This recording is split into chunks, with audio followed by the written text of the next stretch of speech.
Mr. Silent Channel. Please don't skip the ads, at paki-like naman, share at subscribe mo na rin, salamat. Kabanata 1991 hanggang 2000 masyadong mahirap. Sa karunungan ni Chu Yunyao, natural na naiintindihan niya ang ibig sabihin ng lalaki, naging seryoso ang kanyang ekspresyon, at lumingon siya at sinabing, naghinala sila na ikaw ay isang ascendant. Hindi sigurado, ngunit kahit ano pa ang sitwasyon, hindi ako iyon ngayon. Kapag inilantad ko ang aking buong lakas. Kung wala na, ang aking sword intent ay tiyak na gagawing napakatabo ng pinili. Masyado pang maaga, hindi ko makontrol ang maraming bagay, hindi ko maaaring ipagsapalaran na kunin ang aking trump card, maantala ko man ito o hindi. I drag ito pababa, sabi ni Ye Fan. Ang mga mata ni Chu Yunyao ay nagpakita ng isang pahiwatig ng pagiging mapaglaro, tingnan mo, ang kopya ni Master Wen ay hindi napakadali. Ano ang kinalaman nito sa tula, kung ako ang matanda, nakapatay na ako ng maraming tao, umiling si Ye Fan at bumantong hininga. Inabot ni Chu Yunyao at hinaplos ang mukha ng lalaki, kung tutuusin, matanda na siya, at iba siya sa kulot na binata noon, at alam pa niya na ang maliliit na bagay ay maaaring humantong sa malalaking plano. Ano ang tawag dito? Isang maalalahang desisyon. Hindi ito huling paraan, ngunit hindi ako magsasapanganib. Mukhang seryoso si Ye Fan. Talaga. Ganun din ba noong pumasok ako sa walang kamatayang pagoda ng bayan? Pabirong tanong ni Chu Yunyao. Nanlamig ang mukha ni Ye Fan, paminsan-minsan. Paminsan-minsan ay umakyat. Sayang naman, kung nandoon pa ang phantom face mo, malaki ang maitutulong nito, nang hihinayang sabi ni Chu Yunyao. Umiling si Ye Fan at sinabing, hindi, ang Huanyan ay epektibo lamang para sa mga nasa ilalim ng Duo Tian Realm. Tinatansya na sa mundong ito, hindi ito sapat na ligtas. Natahimik sandali si Chu Yunyao. Pagkatapos uminom ng isang buong tasa ng kape, ang babae pagkatapos ay sinabi niya, bigyan mo ako ng ilang araw, mayroon akong ideya, ngunit kailangan kong subukan ito. Maaari ba itong makumplito bago ang pamamaril sa taglamig? Tanong ni Ye Fan. Gawin mo ang iyong makakaya. Medyo naiinis na sabi ni Chu Yunyao, ano ang hinihimok mo? Abala ako, mabuti kong tutulungan kita. Ngumiti si Ye Fan at niyakap ang babae saglit at sinabing, Xiao Yao Yao, maaari mong iwanan ang lahat ng bagay, ang aking pagiging confidential ang pinakamahalagang bagay. Hanggat walang insidente sa loob ng 2 taon, kapag napagaling ko ang Qingzhou, lilipad na lang tayo, hanapin si Xiaoyu, at pagkatapos ay gagawa ng paraan upang bumalik sa Earth upang makahanap ng ibang tao. Ang dakilang expedition dynasty sa clan, walang magagawa sa atin, wala tayong magagawa. Nang mga sanggol, tumigil ka nga sa pagsasalita. Sinaway ni Chu Yunyao, sino ang gustong magka-baby sa iyo? Alam ni Ye Fan na ang isang babae ay may matalas na bibig at may pusong tokwa, at wala siyang pakialam, okay. Sabi mo ang iyong tiyan. Kalimutan mo na ito. Ngunit hayaan mo akong sabihin sa iyo, ang prop na ito na nagtatago ng pagkakakilanlan ng isang tao ay dapat na makatiis kahit man lang sa pangunawa ng hari, kung hindi, napakadaling ibunyag ang sekreto. Mahiwagang ngumiti si Chu Yunyao, kung ang aking ideya ay magagawa, kung gayon hindi mahalaga. Ito ay ang emperador ng langit, ang banal na kaharian, at maaaring hindi nito makilala ang iyong tunay na katawan. Totoo o mali? Medyo hindi kumbinsido si Ye Fan. Nagsinungaling ba ako sa iyo? Napakatalino mo, kahit magsinungaling ka sa akin, hindi ko alam. Umalis ka na. Sa totoo lang, walang ideya si Ye Fan kung ano ang magagawa ni Chu Yunyao. Dahil ang babaeng ito ay may napakaraming itim na teknolohiya. Pagkatapos umalis sa National Teacher's Mansion, si Ye Fan ay pumunta sa library gaya ng dati.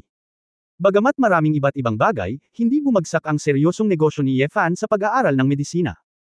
Habang parami ang mga librong medikal na binabasa, pakiramdam ni Ye Fan ay dapat na ang susi sa paggagamot ng ligaw sa Tianjin ay ang ligaw na lugar.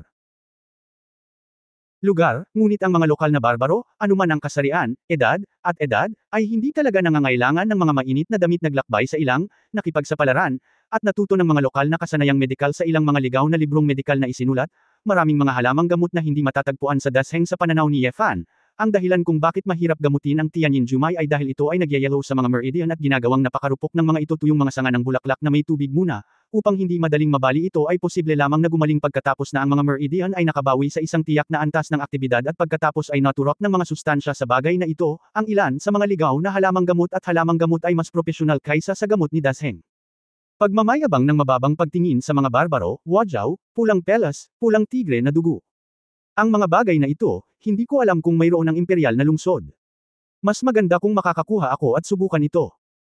Tiningnan ni Ye Fan ang kanyang mga tala, ang makapal na record, iba't ibang mga halamang gamot at mga formula, at sa ngayon ay hindi siya makapag-eksperimento kung makakahanap siya ng sapat na mga materyales sa gamot, maaari niyang hilingin kay Chu Yunyao na tumulong sa paggawa ng isang kagamitan sa pagtatasa ng gamot, na maaaring masuri sa pamamagitan ng kombinasyon ng agham at tradisyonal na gamot. Sa pag-iisip nito, si Ye Fan ay umalis sa silid-aklatan ang pinakakumpletong hanay ng mga panggamot na materyales sa imperial na lungsod. Sumagot si Afu ng walang pag-aalinlangan, Little Marquis, ito ay natural na Feihei Trading Company, hindi lamang mga panggamot na materyales, kundi lahat ng uri ng pagpino. Mayroon ding mga kasangkapan at materyales, at ang kanilang mga caravan ay kumalat sa buong kontinente ng baha. Okay, pagkatapos ay pumunta sa Feihei Firm. Pagdating ko sa punong tanggapan, ito ay isang gusali na may higit sa 10 palapag. Walang katapusang batis ng mga mangangalakal na pumapasok at lumalabas, at lahat ng klase ng mamahaling sasakyan ay nakaparada sa labas, halatang lahat sila ay malalaking negosyante. Matapos iulat ni Ye Fan ang kanyang pagkakakilanlan, nalaman ng shopkeeper ng firm na ang pinakasikat na makata at babae, ang pinakasikat kamakailan, ay personal na dumating, kaya nagmamadali siyang bumaba para batiin siya. Sumakay siya sa elevator papunta sa opisina ng tindera, gumawa ng isang kaldero ng mainit na tsaa, at umupo sa tapat. Ang tindera, hindi ako umiikot sa paligid. Mayroon akong listahan dito. Tingnan mo, mayroon ka bang mga halamang gamot dito? Kinuha ni Ye Fan ang isang listahan at ibinigay ito. Narinig ng tindera na narito si Ye Fan upang magtanong tungkol sa mga panggamot na materyales, ngunit hindi ito nakakagulat. Matapos itong kunin ng nakangiti, nilapitan niya ito. Bagamat medyo immature ang sulat kamay, medyo maayos pa rin ito. Matapos basahin ito minsan, medyo napahiya ang ekspresyon ng tindera, at ngumiti siya ng mapait, Master Consort, ikaw ang banal na doktor na hinirang ng kanyang kamahalan, karangalan namin na bumili ng mga gamot mula sa amin. Ngunit ang mga panggamot na materyales na ito. Sa aming negosyo, maliban sa apoy maliban doon, ang natitira. Walang reserba. Ano? Bagamat alam ni Ye Fan na hindi ito lahat, napakalayo pa rin ito sa inaasahan niya. Sa takot na malungkot si Ye Fan, nagmamadaling nagpaliwanag ang tindero, Master Consort, pag-usapan na lang natin ang tungkol sa dugo ng pulang tigre. Ang pulang tigre ay isang domesticated mount sa barbarian army, at halos walang ligaw na pulang tigre. Ang mga bundok ay dapat ituring bilang kanilang mahalagang kasosyo. Para makakuha ng dugo ng red tigre, kailangan nating makipagtalo sa mga barbarian. Kaming mga negosyante, at ang pulang peles na ito, na tumutubo lamang sa mga bundok na nababalutan ng nyebe sa dulong hilaga ng mga barbaro, mayroong ilang mga bulkan na lava sa paligid, lubhang mapanganib na mga lugar, na magkakaugnay ng yelo at apoy, ay maaaring tumubo ng pulang peles. Ang bundok ng nyebe ay napakalapit sa kontinente ng Sodom, at ang ilang makapangyarihang mga halimaw ay tatawid sa kipot sa ibaba, ang mga bundok ay tatawid sa kipot. Nag-organisa pa ang mga barbaro ng mga elite na tropa para kolektahin ang mga ito, kumikita ang aming negosyo, ngunit imposibleng mamatay kung bumili ka ng red velvet mula sa ilang tribo ng mga barbaro, mataas ang presyo. Talagang hindi sulit ito. Kumunot ang noo ni Ye Fan at sinabing, basta makukuha mo, okay lang kung mahal. Magkano ang halaga para mabili ang red velvet na ito? Pinag-isipan ito ng tindera at sinabing, kahit hindi ka namin singilin ng 1 sentimo ng tubo, isang halamang pulang velvet pa rin ang aabutin mo. Mula sa 5,000 levy coins. Ubo-ubo. Diretsahang nabulunan si Ye Fan sabay higup ng tsaa, napakamahal. Ang mga ito, mga sungay na may pattern ng apoy, mga apdo ng red sand snake. Available lang ang lahat ng ito sa antas ng mga barbarian na hari at pinuno ng tribo. Kung mayroon kang pera, maaaring wala kang mga kalakal. Kahit hanapin mo, swerte lang ang makikita mo. Masyadong mapanganib ang mga gamot. Natahimik si Ye Fan. Bigla niyang napagtanto na maaaring, hindi niya naintindihan, ang mga imperial na manggagamot na iyon, ngunit hindi rin nila maiisip ang mga halamang gamot na ito. Kabanata 1992, huwag maging pabigla-bigla. 1992. Sa sandaling ito, isang matabang lalaki na naka-brocade na damit at damit na inchik na may umbok na tiyan ang pumasok sa pintuan, na may masayang ngiti sa kanyang mukha, Ye Concubine, bakit mayroon kang oras upang pumunta at umupo dito? Meet your highness, nagmamadaling lumuhad ang tindera. Lumingon si Ye Fan at medyo nagulat, Third Prince. Bakit ka nandito? Su. Pinilit niya ang kanyang dila at itinuro ang isang gintong plaka na may, Feihei, na nakasabit sa tapat. Oo. Biglang nagtanong si Fan, so binuksan mo ito. Narinig ko na ang ikatlong prinsipe, si Su He, ay mahilig magnegosyo. Mukhang ito ang kaso. Talagang pinamamahalaan niya ang pinakamalaking negosyo sa imperial na lungsod sa maayos na paraan. Napakalungkot, hindi alam ng bayaw ko ang ginagawa ko. Ngumisi si Su He at umupo sa sofa. Nakangiting sabi ni Ye Fan, kaya, kung pumunta ako dito para bumili ng gamot, maaari ba akong makakuha ng diskwento? Depende ito sa kung anong uri ng gamot ang bibilhin mo, sabi ni Su He, kinuha ang listahan sa mesa, at tumingin. Matapos itong i-scan muli, sinabi ni Su He ng may damdamin, mukhang, gusto mo talagang gamutin ang Tianjin Extinct Vessel ng Qingzhou. Maraming mga halamang gamot dito, maaaring hindi pa ito narinig ng ilang mga manggagamot ng imperial. Marami kang ginawang pananaliksik. Oo. Hindi nagsalita si Fan, at nagtanong, maaari mo ba akong tulungang makuha ito? Su. Pera. Wala kay Ye Fan, at dapat may paraan para gawin ito, kahit gaano karaming pera ang mayroon ka, gaano karaming mga gamot ang mayroon ka, gusto ko kung magkano. Yua, Su siya ay hindi makapaniwala, kayong concubine, hindi ko hinahamak ang marquee ng Zenbei. Una sa lahat, hindi mo namana ang titulo at walang kapangyarihan sa pananalapi. Pangalawa, kahit na ang mansyon ng marquee ng Zenbei ay maunlad, hindi ito magiging sapat na mayaman upang karibal ang bansa. Ganyan ka ba talaga kalaki ang gana? Sabihin mo lang sa akin kung magkano ang halaga nito, tanong ni Ye Fan. Kinuha ni Suhi ang kanyang mobile phone mula sa storage ring, binuksan ang calculator, at sinimulan itong pindutin ng mabilis. Wala pang isang minuto, Suhi Will ang mga numero sa telepono ay ipinakita kay Ye Fan. 1,700,000. Napapikit si Ye Fan. Well, kung tutusin, ito ay para sa paggamot ng aking kapatid na babae. Kapital lang ang sinisingil ko sa'yo. Alam kong medyo mahal ang presyo, pero ang halaga na gusto mo ay deal. Dati. Matatapos na ni Suhi ang pagpapaliwanag, tinapik na ni Ye Fan ang sofa at gumawa ng desisyon. Natigilan si Suhi, at medyo nauutal, oo, Yema, huwag kang pabigla-bigla, kitang-kita mo, 1.7 milyon na. Ang iyong buong taunang kita ng Hufo ay mas mababa sa 170,000 yuan, naaabutin mo ng 10 taon ng kita ng Hufo. Oo. Napangiti si Fan, ito ay talagang maraming pera, marahil ay katumbas ng higit sa 100 milyong Sia National Coin sa Earth noong nakaraan. Gayunpaman, kumpara sa katawan ni Su Qingzhou, pabayaan na ang 1.7 milyon, 1,007 milyon, kailangang humanap ng paraan si Ye Fan para makuha ito. Ang pera, gagawa ako ng paraan para makuha ito para sa iyo. Maaaring tumagal ito ng ilang oras, ngunit hindi ito magtatagal. Sa madaling salita, maaari kang bumili ng mga kalakal, sabi ni Ye Fan. Su. Huminga siya ng malalim, tila hindi siya makapaniwala. Bakit, wala ka bang tiwala sa akin? Hindi ko naman pagtatawanan ng pangatlong prinsipe mo, di ba? Nakangiting sabi ni Ye Fan. Hindi naman sa hindi ako makapaniwala, pero hindi ko inaasahan na ganoon kahalaga ang kapatid ko sa iyo, umiling si Suhi na may emosyon. Oo. Tumayo si Fan at sinabing, ayan, alis muna ako, gusto ko bang pumirma ng kontrata? Su. Tumayo din siya, na may bahid ng sinseridad sa kanyang mga mata, at sinabing, hindi na kailangan. Pamilya, hindi namin kailangan ng mga bagay na iyon. Oo. Napatingin si Fan kay Suhi nang hindi inaasahan, ang taong matabang ito ay isang maliit na tao. Kahit na siya ay isang prinsipe at isang negosyante, hindi siya naakit ng katanyagan at kayamanan. Hindi nakakagulat na nagkaroon ng magandang relasyon si Su Qingzhou sa kanya. Bayaw, mayroong isang bagay. Maaaring hindi mo alam ang tungkol dito, paalala ni Suhi. Noong si Qingzhou ay bata pa, mayroon talagang isang imperial na doktor na nagbanggit ng isang ligaw na race eta na panlaban sa sipon, na maaaring magkaroon ng mga mahimalang epekto. Gayunpaman, ang mga materyales na panggamot ng race eta ay talagang napakahirap hanapin, at dahil sa malakas na mga katangiang panggamot, ang mga imperial na manggagamot ng dasheng ay hindi pamilyar dito at hindi madaling kontrolin. Kung ang mga imperial na manggagamot ay hindi sigurado, hindi sila maglalakas loob na sumubok pa. Kahit na ang medisina ay hindi ang aking espesyalidad, dapat kong sabihin ng maaga. Ikaw, kung wala kang medicinal materials, siguradong magtatagumpay ka. Maaaring gumastos ka ng milyon-milyon, ngunit walang kabuluhan ang lahat. Oo.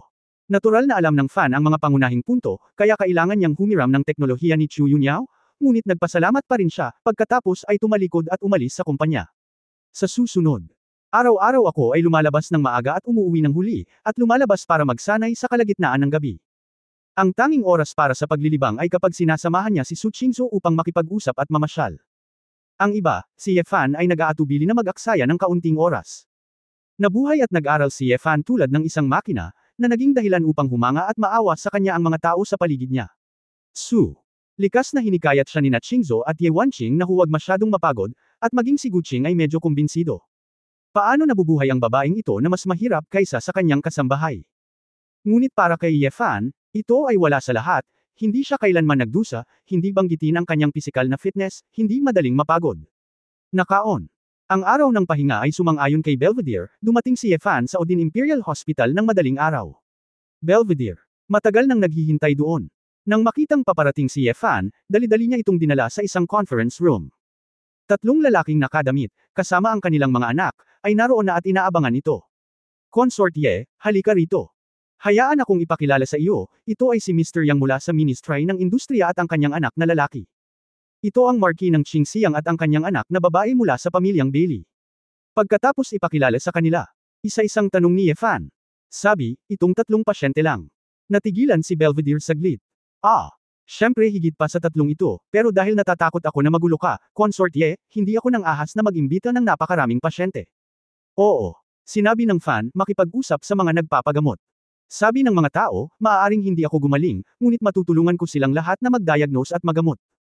Bilang karagdagan, kung gusto ng iyong ospital na matutunan ang ilan sa aking mga kasanayang medikal, maaari kitang turuan, syempre, sa mga araw na walang pasok. Tuwang-tuwa si Belvedere. Ito ay talagang mabuti. Consort Ye, bakit biglang nagbago ang isip mo? Akala ko ayaw mong gumastos ng maraming oras. Syempre may mga kondisyon, nakangiting sabi ni Ye Fan, napakahalaga ng oras ko, kaya. Kung gusto mong magpagamot ako ng mga sakit at turuan ako, hindi mura ang presyo. Si Ervud at ilang marangal na ministro ay natigilan saglit, ngunit naunawaan nilang lahat na kung hindi tatanggapin ni Ye Fan ang anuman, hindi pa rin sila komportable. Henyo ang concubine. Doktor, kung mapapagaling ko ang aking anak, ako ay magiging isang maraming salamat, magkano ang bayad sa konsultasyon para sa babae? Tanong ni Ching Xianghao. Direktang nagtaas ng kamay si Ye Fan, ang minimum ay 100,000. Kung ito ay partikular na matrabaho, maaari kang magdagdag ng dagdag na pera. Nagkaroon ng katahimikan sa conference room. Natigilan ako saglit. Ye concubine. Seryoso ka ba? Ako, ang espesyal na sugo ni Odin, kumikita lang ng 50,000 sa isang taon. Napangiti ng mapait si Belveda. Tinapik siya ni Ye Fan sa balikat, 100,000, negel iligtas sa buhay ng isang tao, mahal ba? Ang 3 marangal na ministro ay nagkatinginan at tahimik na tumanggo sa isa't isa. Sa katunayan, kung ito ay ganap na mapapagaling, ang pera ay magiging sulit. Nang makitang sumang-ayon ng ilang maharlika pagkaraan ng ilang sandali, tumanggo si Ye Fan at ngumiti ng may kasiyahan, ngunit sa kanyang puso may kaunting panghihinayang. Kung alam ko ba ng mas maaga, sasabihin ko bang 200,000? Sa ganitong paraan, sasagutin ang mga gastusang medikal ni Su Qingzhou nang hindi kinakailangang magsagawa ng ilang operasyon. Chapter 1973 Hindi kita gusto. 1993. Nais pag-isipan ito, ngunit alam din ni Ye Fan na ang 100,000 yuan ay malaking pera para sa konsultasyon. Para sa dalawang magkasunod. Swerte din ito. Sa mundong ito, ang mga sakit na maaaring limitahan ang paglilinang ng mga batang ito at mahirap pagalingin ay karaniwang congenital heart disease. Pagkatapos ng lahat, ang ibang mga organo ay hindi masyadong nakakaapekto sa paglilinang, at ang posibilidad ng congenital disease ay mababa. Nalaman ni Ye Fan na kaya niyang gamutin ang lahat ng sakit na ito, ngunit magtatagal ito, kaya hiniling ko kay Chu Yunyao na gumawa ng ilang surgical materials. Kahit na. Kaya, masyadong abala si Ye Fan para mag-opera mula umaga hanggang gabi, at hindi man lang siya bumalik sa mansyon ng Hao sa gabi para magpaliwanag sa ilang doktor buong gabi. Upang mag-aral ng medisina mula kay Ye Fan, ang Odin Imperial Hospital ay nagbigay din ng tuition fee na 200,000 yuan. Ito pa rin ang unang yugto na nagpasakit kay Belvedere. Buti na lang. Ang mga doktor dito ay karaniwang nagsasanay, at ang pagpupuyat magdamag ay hindi nakakaabala sa kanila. Pagkatapos 2 araw ng medikal na paggamot at pagtuturo, hindi bumalik si Ye Fan sa tirahan ng Hao, at nagpunta muli sa Xuanyuan Academy sa madaling araw. Sa daan, nabalitaan kong nagsagawa ng operasyon si concubine Ye sa anak ni Marquis Qingxiang at nakatanggap ng 100,000 yuan. Talaga, 100,000 yuan para sa isang operasyon. Ito, parang ang pinakamababang presyo, talagang malupit. Ako, hindi inaasahan na magagawa mo ito ng marami. Ang mga taong may maraming walang kapantay na tula ay gaaman sa pera. Bagamat sadyang hininaan ng mga estudyanteng ito ang kanilang mga boses, naririnig pa rin sila ni Ye Fan. Parang ganun. Kumalat ang kanyang mataas na gastos sa pagpapagamot, at sa kanyang kasalukuyang atensyon, ito ay normal. Gayunpaman, pagkatapos ng paglitaw ng sakam na pangalan na ito, maraming mga estudyante na orihinal na tumangala sa kanya ay hindi na iginagalang. Dahon. Malinaw na naramdaman ni Fan na may haplos ng pang-aalipusta at panghihinayang sa mga mata ng ilang tao. Walang pakialam si Ye Fan. Matapos pag-aralan ng mga medikal na aklat sa loob ng 1 araw, sa wakas ay bumalik si Ye Fan sa tirahan ng Hao pagkatapos ng 2 araw. Sa hapunan, galit na sinabi ni Ye Wanqing, kapatid, sinasabi ng mga taong nasa labas na itinuturing mo ang pera bilang iyong buhay at walang medikal na etika. Bakit hindi ka magpadala ng ulap at ipaliwanag ito? Ano? Nauutol si Ye Fan. Nagluluto siya at nakangiting tanong. Sabihin mo sa kanila kung gaano kahirap gawin ang operasyon, malaki ang gastos, at hindi kaya ng iba. Kuya, malinaw mong ginagamot ang sakit at negel iligtas ka ng mga tao, kaya bakit ka magsalita ng masama ng ganyan? Si Ye Wanqing ay hindi katumbas ng halaga para sa kanyang kapatid. Oo. Walang pakialam na sinabi ng Fan, hindi mahalaga, talagang humingi ako ng mataas na presyo, kaya hayaan silang mag-usap tungkol dito. Asawa, bakit ka nagtakda ng ganoong kataas na bayad sa konsultasyon? Hindi mo ba kinumpiska ang pera para sa anak ni Mrs. Tu noong nakaraan? Tanong ni Su Qingzhou kay Ye. Ayaw ding sabihin ni Fan sa babae na bibili siya ng gamot, kung hindi ay tiyak na maawa ang tandang babaeng ito, na magiging mabigat na psychological burden. Simple lang, nakangiting sinabi ni Ye Fan, sino ang hindi gusto ng pera? Ang mga taong ito ay napakayaman, at ang 100,000 ay walang halaga sa kanila. Besides, pagbawasan ang singil ko, lalapit sa akin lahat, busy pa ba ako? Originally, hindi ko gustong maging abala dito. Kuya, wala kang pakialam sa sarili mong reputasyon. Nagsimula silang lahat na sabihin sa iyo na ikaw ay ang babae ng kayamanan, malungkot na sabi ni Ye Wanqing. Haha, talaga, haha. Akala ni Ye Fan ay medyo kawili-wili ito.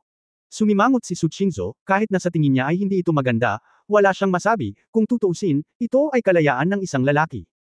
Si Gu Qing, na naghihintay sa likod, ay nagpakita ng kabalintunaan at pang-aalipusta sa kanyang mga mata. Alam niyang hindi mabuting tao ang lalaking ito. Noong naging sikat siya, ginamit niya ang kanyang katanyagan para kumita ng pera. Gabi na, sa silid ni Su Qingzhou, nakapulupot ang insenso. Prinsesa, natutunaw ang nyebe sa labas ngayon, at napakalamig. Gusto mo bang magdagdag ng dagdag na kubrekama? Gu. Tanong ni Qing habang tinutulungan si Su Qingzhou na ayusin ang kama. Unti-unti na siyang naging pamilyar sa trabaho ng pagiging kasambahay ngayon. Hindi. Kailangan, ang prehistoric stone heater na inimbento ni Chu Guoshi, ito ay titigil sa paglamig kapag binuksan mo ito. Si Su Qingzhou ay nagbabasa ng libro sa sofa. Tumango si Qing, inilatag ang kubrekama, tumalikod at ngumiti, prinsesa, maaari ka nang magpahinga, lalabas muna si Qinger. Pinalaki siya ni Su Qingzhou. Ulo, ang kanyang matingkad na mga mata ay parang tubig sa taglagas. Tumingin kay Gu Qing, bigla niyang sinabi, Qinger, pagod na pagod ang concubine nitong mga araw na ito, kaya dapat siyang gamaan. Ngayong gabi, magbihis at pagsilbihan ang babae. Na may halong ka ba, prinsesa? Ikaw ay isang matalinong babae, dapat mong malaman kung bakit si Ben Gang ay tumakbo para sa iyo sa unang lugar.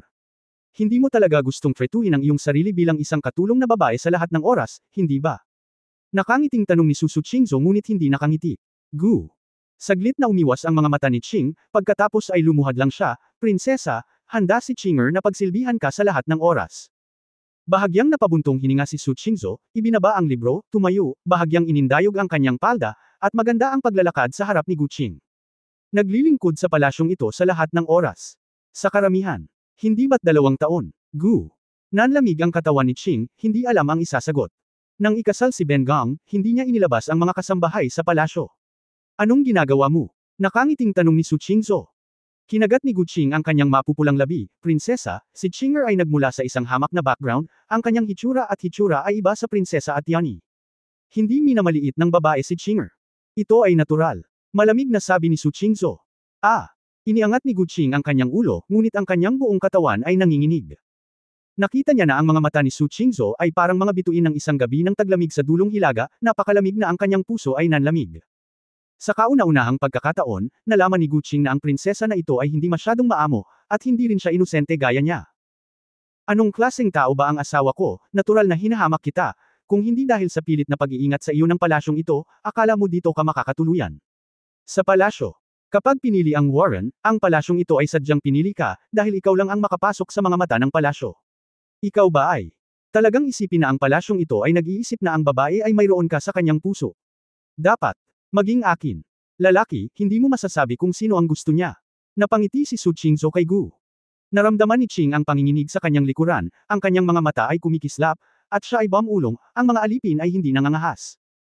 Hiniling sa iyo ng palasyong ito na paglingkuran ang babae, hindi para matulad sa iyo ang babae, kundi para ibigay sa iyo ang lahat ng mayroon ka. Kung hindi mo ito magagawa ng maayos, pagkatapos ay manatili ka sa mansyon ng Hao, walang kahulugan. Makinig, ito ang iyong malaking karangalan, kung hindi dahil sa 2 taon lamang nakaarawan ng palasyong ito, hindi mo na naisin na tumuntong sa mansyon ng Hao ng kalahating hakbang, ngumiti si Su Qingzhou, ngunit ang kanyang boses ay napakalamig. Gu.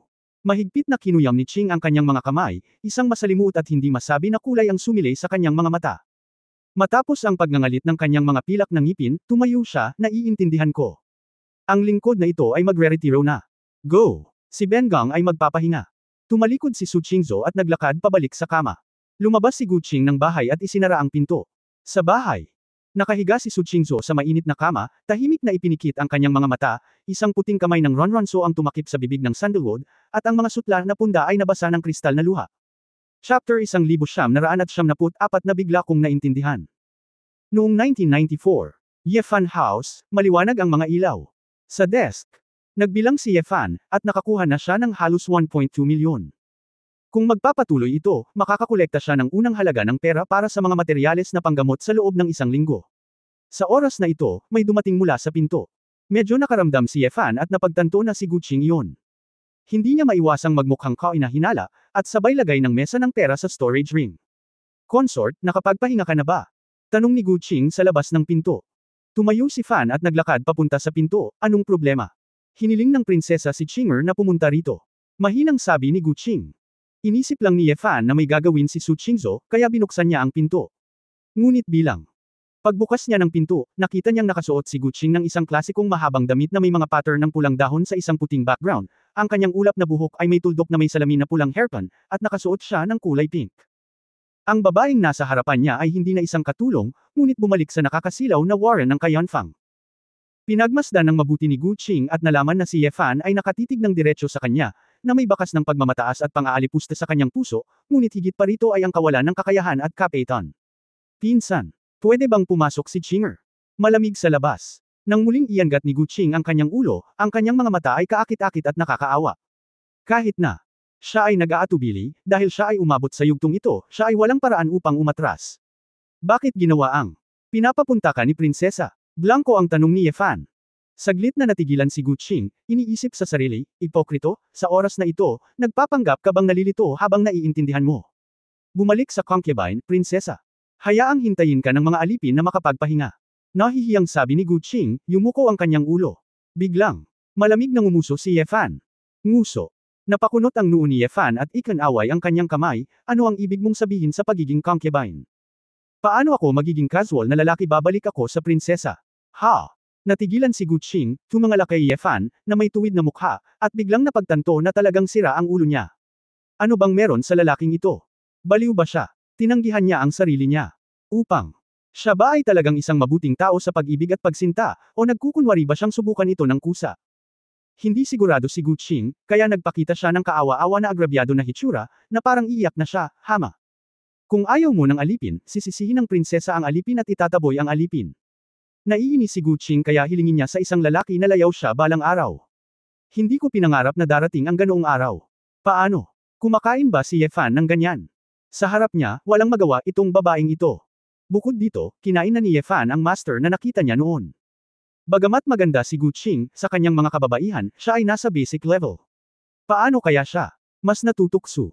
Ang pangunahing bagay ay si Yefan ay hindi kailanman naging isang lalaking kasiyahan, kailangan niyang lumabas sa hating gabi upang mag-practice at mag-aral ng medisina, bakit gusto niyang mag-aksaya ng oras sa walang katuturang babaeng ito? Huwag mong sabihin. Nakapag-desisyon na ako. Anong ginagawa mo sa akin kung hindi ka lumabas ng bahay?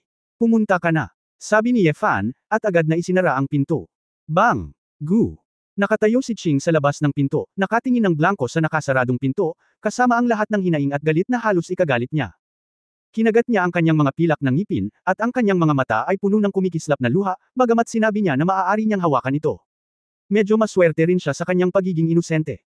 Ngunit, ang pakiramdam ng pagiging tinanggihan ng ganito, napakaayaw niya. Kahit siya mismo ay hindi maintindihan kung bakit. Matapos tumalikod at umalis sa bakuran ng tahimik, huminga ng malalim si Guqing pagkaraan ng ilang paghinga, unti-unti siyang kumalma at sinuri ito ng mabuti. Una sa lahat, nadama niya na ang kanyang kagandahan ay hindi dapat maging problema. Pangalawa, ang mga kasambahay sa silid ay hindi bago, may ilang mga maharlika, si Yefan ay hindi dapat mabigatan. Pwede bang? Siya ay talagang isang bihirang mabuting tao na may infatuation. Hindi ko ito nakita noon. Gu. Bulong ni Qing sa sarili, nalilito ang kanyang mga mata, hindi niya talaga maintindihan ang babaeng ito. Pagkatapos ng isang gabi, sa madaling araw. Habang nag-aalmusal, halatang medyo namumula ang mga mata ni Su Qingzhou, habang si Guqing, na nakatayo sa likod, ay ibinaba ang kanyang ulo at mas maingat kaysa dati. Kapag si Ye, umupo si Fan, nang makita ang hitsura ng babae, hindi niya maiwasang magtanong, "May prinsesa, natulog ka ba kagabi?" Ang mga mata ni Su Qingzhou ay kumikinang, "Asawa. Masyado kang kusa." Kaninang umaga, nang matuklasan ni Su Qingzhou na dumating si Guqing upang hintayin siyang bumangon, napagtanto niyang may mali. Sa sandaling magtanong siya, napaluha si Su Qingzhou nang malaman niya ang nangyari kagabi. "Haha, ano bang problema ko?" Nakangiting tanong ni Yefan. Ang tirahan ng Hao ay nangangailangan ng tagapagmana. Mahal at pinuprotektahan ng asawang lalaki ang babae, ngunit ginagawa nitong makasalanan ang babae sa tirahan ng Hao. Nag-aalalang sabi ni Su Qingzhou. Tumigil ka sa pagsasalita ng walang kaparikan, lalabas ang lahat ng makasalanan. Kumain ka at matulog ka ng maayos, ako na ang bahala sa iba, sabi ni Ye Fan habang hinihimas ang mukha ng kanyang asawa. Tumingin si Su Qingzhou sa lalaki na may malabong mga mata at tumango. Alam ni Ye Wanqing, na nasa gilid, ang nangyari kagabi, at hindi niya maiwasang mapabuntong hininga, kuya, lalo akong humahanga sa iyo, talagang pinasara mo si Qinger. Sino ba ako sa tingin mo? Ako ba ang klase ng tao na basta-basta natutukso? Sabi ni Ye Fan na may tuwid na mukha. Parehong tumango sina Su Qingzhou at Ye Wanqing, ngunit si Gu Qing lang ang nakatayo sa tabi niya. Sa sandaling ito, pumasok si Shui Bo na may kaba sa mukha. Munting Marquis, prinsesa. Meron. Isang kilalang panauhin ang dumating sa pintuan, at gusto kong makilala kayong dalawa. Ye. Tanong ng Fan, ang iyong pinarangalan na panauhin. Sino ito? Shui. Mapait na ngumiti si Bo, Munting Marquis, ang kagalang-galang na panauhin ay hindi pinapayagang magsalita ng direkta. Gusto niyang makipagkita sa inyong dalawa ng pribado, sa parking lot sa likod bahay.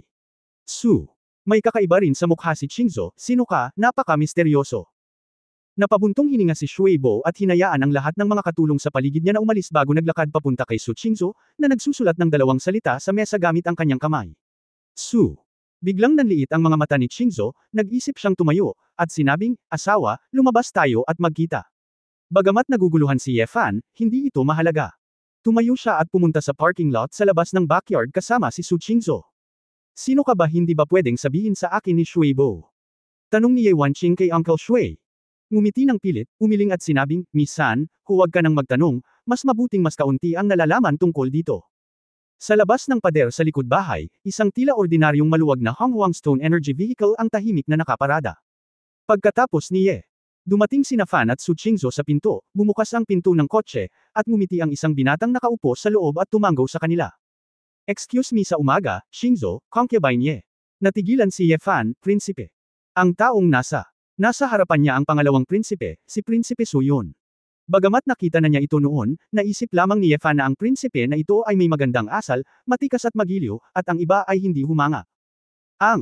Sumakay muna kayong dalawa sa kotse para mag-usap, lumabas ang haring ito ng tahimik, at hindi masyadong maraming tao ang nakakaalam nito, nakangiting sabi ni Su Yun. Sumakay sina Ye Fan at Su Qingzhou sa kotse, at sa marangyang karwahe, umupo ang dalawa sa tapat ni Su Yun. Su Yun. Nahihiyang ngumiti, Qingzhou, ako ang iyong nakatatandang kapatid, ngunit ikaw ay nag-asawa at hindi kailanman nakipagkita sa iyo. Kumusta ka kamakailan? Si Prince ay may mabigat na pag-aaral at kailangang makibahagi sa mga gawain ng korte. Sisihin mo sarili mo. Bakit bigla kang bumisita ngayon? Tanong ni Su Qingzhou sa malinaw na boses, malamig ang ekspresyon niya, at halatang napaka-ordinaryong relasyon niya sa kapatid ng prinsipe na ito. Hindi umikot si Su Yun, na may bakas ng pagkaapurahan sa kanyang mga mata, at sinabing, sa totoo lang, nandito ang haring ito. Para kay Qinger, si Su Qingzhou ay halatang natigilan. Ye. Ang mga mata ni Fan ay kumislap ng kakaibang kulay, tila. Biglang may naintindihan. Chapter 1995 okay lang. 1995. Tama, Qinger, nasa bahay mo ba? Ang mga mata ni Su Yun ay nagpakita ng pananabik kay Ye.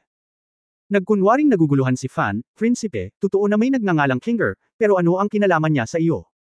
Napabuntong hininga si Su Yun, hindi mo alam, ang tunay na pangalan ni Qinger ay Gu Qing, ang dating punong ministro. Akademikya ng Holy Emperor Academy, ang tagapagturo ng haring ito, ang anak ni Gu Shenyi. Ay ang childhood sweetheart din ng haring ito. Ano? Natigilan si Su Qingzhou, siya ay anak ni Prime Minister Gu. Sabi ni Ye Fan na nakakunot ang noo, Prinsesa, Gu Shenyi. Sino siya? May bakas ng takot ang mga mata ni Su Qingzhou, at sinabing, medyo komplikado ang usapin ng punong ministro Gu. Bagamat marami na akong narinig tungkol dito, tiyak na hindi ito malinaw sa prinsipe, kaya hayaang magsalita ang prinsipe. Halika. Tumango si Su Yun at sinabing, si Gu Shenyi ang pinuno ng pamilya Gu, isang sikat na iskolar. Bagamat ang pamilya Gu ay isang maliit na pamilya sa mga napili, palagi silang gumagawa ng mga mahuhusay na tao. Ang ama at emperador ay palaging naglalayong maging isang henerasyon ng mga emperador ng Ming sa Wenji at Wagong. Kaya naman, noon, si punong ministro Gu, na magaling sa pamamahala sa bansa na may litrati, ay lubos na pinahahalagahan. Para sa halimbawa, marami sa mga teknolohiya ng Chu Guoxi noong panahong iyon ay isinulong din ni punong ministro Gu laban sa lahat ng opinyon, pagtulong at pagtataguyod nito, na nakikinabang sa maraming tao sa Great Expedition. Ito ay kaya lang, kung mas mataas ang mga nagawa ni punong ministro Gu, mas malakas ang kapangyarihan ng mga opisyal ng sibilyan, na natural na nagdulot ng takot at kawalang kasiyahan ng mga opisyal ng militar. 10 taon na ang nakalilipas, isang grupo ng mga marangal na opisyal na pinamumunuan ng tiyuhin na si Luo Biiwang ang nag-impeach kay punong ministro Gu, na nagsasabing siya ay nangungurakot at kumukuha ng suhol. Pagkatapos ng anino, nagsagawa ng investigasyon ang gwardya, nalaman niyang mayroon ng ilang mga ari-arian na hindi kilalang pinanggalingan, na lahat ay hawak sa pangalan ng pamilyang Gu. Noong panahong iyon, mayroon ding ilang mga lingkod bayan na kusang loob na umamin na binayaran nila si punong ministro Gu para bumili ng mga opisyal na posisyon, at sinabing nag-i-inspeksyon sila sa ilang lungsod, may mga dilag at iba pa, ang galit na galit ang ama noon, at direktang itinalaga niya ang pamilyang Gu sa ligaw, buhay at kamatayan, at hindi na siya babalik sa dakilang ekspedisyon. Hanggang 5 taon na ang nakalilipas, ilan sa mga estudyante ni punong ministro Gu ang ibinalik ang kaso para sa kanya. Napag-alaman nilang puno ng pagdududa ang kaso at misteryosong nawala ang maraming testigo, kaya humiling sila ng muling paglilitis. Sa oras na iyon, nangyari na ito ang ika-150 kaarawan ng lolo ng Emperor Taishang, at ang mundo ay amnestya. Malaki ang ginawa ni Father Huang Nayan para sa kamag-anak na dakilang ekspedisyon ni Gu Cheng, at direktang pinatawad ang mga malalaking kasalanan ni Gu, ngunit siya ay naging isang karaniwang tao. Pagkarinig nito, malamang ay may klo na si Ye Fan sa kanyang puso. Siya, hindi makapaniwala na napakatanga ni Emperor Mingde, hindi niya makita ang ganoong kalokohang paninirang puri. To put it bluntly, it's teknik lang ng Emperor, checks and balances lang. Gu Shenyi na masyadong malakas ang kapangyarihan ng mga opisyal ng sibilyan sa mga hangganan, kaya hiniling nila kay Luo Biiwang, isang grupo ng mga maharlika, na supalan sila. Pagkatapos, paghahanap ng dahilan para linisin si Gu Shenyi, magpapakita sila ng kabutihan at katwiran sa loob ng ilang taon, at mababawasan ang parusa. Nakita ni Ye Fan ang maraming pamamaraang ito sa sinaunang kasaysayan. Si Gu Shenyi ay dapat na sikat noong panahong iyon, ngunit hindi siya matapang na umatras, kaya't masasabi lamang niya na siya ay pabaya, at hindi niya lubos na masisisi si Emperor Mingde. Sa pagiging walang awa, sino pa ba ang dapat na emperador na ito? Ayokong makakita ng seryosong pagkiling sa kapangyarihan ng mga opisyal na nasa ilalim ng aking pamumuno.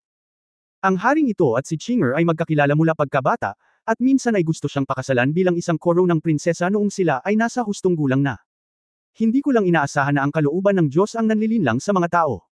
Gayunpaman, mula nang pinatawad ng maharlikang ama ang pamilya Gu 5 taon na ang nakalilipas, ang haring ito ay nagpapadala ng mga tao upang bigyang pansin ang mga balita sa ligaw na bahagi upang malaman ang kinaroroonan ng pamilya Gu. Noon ko lang nalaman na ang aking guro ay namatay na dahil sa sakit sa ligaw na lupain, at si Qinger ay nawala. Akala ko hindi ko na makikita si Qinger sa buhay na ito, ngunit alam ko na ilang araw na ang nakalipas, sa Huakoy competition, hindi na siya makikita ng haring ito.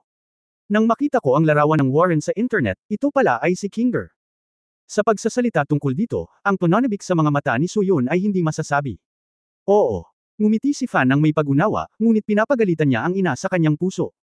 Ito ay nagplano si Ye Weiyang na pakasalan ng prinsipe, ngunit nag-aalala siya sa pag-iral ni Gu Qing, kaya ayaw niyang mapansin ng prinsipe si Gu Qing. Damn it, bakit hindi nilinaw ni Ye Weiyang kanina? Pangmukha lang ba? Sinabi kanina na itong si Gu Qing ay ang childhood sweetheart ng Crown Prince, tiyak na magiging mas mapagbantay siya, wala siya sa maputik na tubig na ito kung siya ay papatayin. Kung hindi napili si Gu Qing Huakoy, hindi mapapansin ng prinsipe ng korona ang babaeng ito, at wala nang ganoong bagay ngayon. Ang hitsura ng takot kay Su. Ang mga mata ni Qingzhou ay malinaw na ipinaliwanag din ang problemang ito. Kung may kinalaman talaga si Ye Fan kay Gu Qing, malulunok ba talaga ni Suyun ang hininga na ito? Hindi katakataka, ang Gu Qing na ito ay napunta sa ligaw, hindi nakakagulat, siya ay misteryoso. Tinatansya na ang babaeng ito ay puno ng galit sa maharlikang pamilya ng Dasheng, at lihim na nagnanais na maghayganti. Prince, pagkatapos ayusin ang kanyang mga iniisip, sinabi ni Su Qingzhou, hinahangaan ko ang malalim na pagmamahal ng prinsipe, ngunit ngayon ay lumabas na si Qinger sa Kayanfang. Kahit na siya ay hindi na isang kriminal, ang prinsipe at siya ay may malaking pagkakaiba sa katayuan, at natatakot ako na mahirap para sa inyong dalawa na magkaroon ng anumang mga resulta. Qingzhou, natural na alam ng haring ito na imposibleng maibalik si Qinger sa palasyo pansamantala, ngunit isang araw, kapag ang haring ito ay nagmana ng trono, ano ang magiging kahirapan sa pagpapabalik kay Qinger? Umaasang sabi ni Suyun. Oo. Pinaikit ni Fan ang kanyang mga mata, at si Su Qingzhou sa gilid ay may mga komplikadong mata din. Kung ang ganitong uri ng mga salita ay naipasa sa pandinig ni Emperor Mingde, tinatayang natapos na ang prinsipeng ito. Oo nga, medyo naguguluhan din ang ekspresyon ni Suyun, at mabilis siyang ngumiti. Siyempre, malayo pa rin ang haring ito sa kanyang ama, at kailangan pa rin niyang kailangan ng oras at pagsisikap para makuha ang pagsang-ayon ng ama. Ngunit bago iyon, nais ng haring ito na hilingin sa inyong dalawa na alagaan si Qinger para sa haring ito. Ayokong makaranas siya ng anumang mga hinaing. Kung tutuusin, isa tayong pamilya, na may kaunting kahilingan, si Qingzhou at ang concubine ay dapat masiyahan ng haring ito, tama ba? Sa puntong ito, makatitiyak ang Crown Prince na dahil miyembro si Chinger ng Hao Residence, natural na hindi niya hahayaang mabuli siya ng sinuman, ngunit malamang imposibleng pagsilbihan siya bilang isang pinakamatandang binibini, sabi ni Su Qingzhou. Siyempre naiintindihan ng haring ito na isa na siyang katulong ngayon. Ang ibig sabihin ng haring ito ay basta huwag kang lalayo. Sinasadya o hindi sinasadya ni Suyon na tumingin kay Ye Fan. Ye. Ngumiti si Fan, huwag kang mag-alala, prinsipe, ayos lang si Chinger. Nakahinga ng maluwag si Suyon, mabuti yan. Mabuti iyon. Matapos ipaliwanag ang ilang bagay, kumuha si Suyon ng isang sulat at iniabot ito kay Su Qingzhou. Qingzhou, mangyaring ibigay ang liham na ito kay Chinger, na sinasabi na ang haring ito ay gustong makita siya. Mangyaring panatilihing lihim ang haring ito tungkol sa mga pangyayari ngayon. Su. Nagkatinginan sina Qingzhou at Ye Fan, na medyo walang magawa. Itong koro ng prinsipe, natatakot ako na gusto niya si Gu Qing bago siya mailuklok sa trono. Pagkatapos, pinaalis si Su Yun, bumalik sina Ye Fan at Su Qingzhou sa likod bahay. Xiao Shu, mayroon ba tayong eyeliner sa palasyo? Bulong ni Ye Fan. Natural lang kung hindi ay hindi nagkataon ng Crown Prince. May nangyari kagabi, at dumating ako kaninang umaga. Nag-isip si Su Qingzhou, at sinabing, maswerte ka na asawa ko. Kakaunti lang ang mabubuting lalaki sa mundo kung hindi. Magulo ito. Ngumisi si Ye Fan, at nalungkot. Sa pagkakataong ito, dapat kang maging magalang kay Gu Qing. Ang punto ay, natatakot si Ye Weiyang na talagang kunin niya siya. Bilang isang kaaway, kahit na siya ay pulos interesado sa posisyon ng koro ng prinsipe, ang taong nasa puso ng prinsipe ay hindi siya, at tinatayang hindi ito kakayanin ng pagpapahalaga sa sarili ni Ye Weiyang. Kabanata 1996. 1996. Gayunpaman, walang pakialam si Ye Fan sa isa o dalawa pang kaaway. Kung ikukumpara sa kanyang mga naunang kalaban, si Ye Weiyang at ang mga katulad niya ay masyadong mahina. Matapos itong talakayin ng ilang sandali, hiniling pa rin niya kay Su Qingzhou na hanapin si Gu Qing, ibigay sa kanya ang sulat, at pakialam sa nangyari sa nakalipas na ilang taon. Tungkol naman sa lihim na gawain, natural na silang dalawa ang dapat mag-asikaso. Kahit gaano pa karami ang nakakaalam nito, hindi ito maipagkakalat ng gobyerno. Para sa iba, sa loob ng 2 araw, ito na ang winter hunt. Sa wakas ay nakatanggap siya ng mensahe mula kay Chu Yunyao. Ang mga props upang itago ang kanyang pagkakakilanlan ay ginawa. Hayaan siyang subukan ito. Oo. Dumating ang Fan sa National Teacher's House sa pangalan ng mga kagamitang medikal. Pagpasok sa laboratorio, nakita ko si Chu Yunyao na nakatayo. Sa harap ng isang holographic na imahe, ang kanyang magandang mukha ay kumikinang sa kaakit-akit na kinang, na parang ipinagmamalaki niya ang kanyang obra maestra. Mukhang lasing na lasing, anong ginawa mo? Lumapit si Ye Fan at ngumiti kay Chu Yunyao. Sumulyap sa lalaki, tingnan mo ang iyong sarili. Oo. Talagang napansin ng Fan ang holographic na imaheng ito, tulad ng hindi mabilang na mga particle, rhythmically doon, nagbabago ng lahat ng uri ng mga hugis at kulay. Ito ay, biglang nakaramdam ng pamilyar si Ye Fan.